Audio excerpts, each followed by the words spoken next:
Hi, my name is Vijay Balaji. I am in my final year of engineering from a reputed college in Chennai.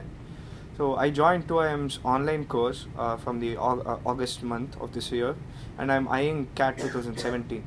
So basically, this online course itself it provides a modular way of learning. So you can pace up some topics which you are more comfortable. You can slow up with topics which you are quite dizzy with.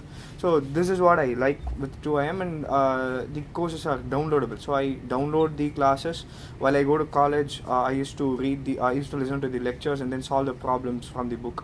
So I really love the app and the modular system, and even though it's online, so there are workshops where you can see people, you can see how people interact. The guys who spontaneously answer the questions. So it is not entirely online. So you can also meet your peers and you can learn at your pace. So that's what I like about 2IM, and Mr. Rajesh has a great clarity in how he explains things. So that clarity is what attracted me. I basically joined 2IM after seeing a lot of YouTube videos.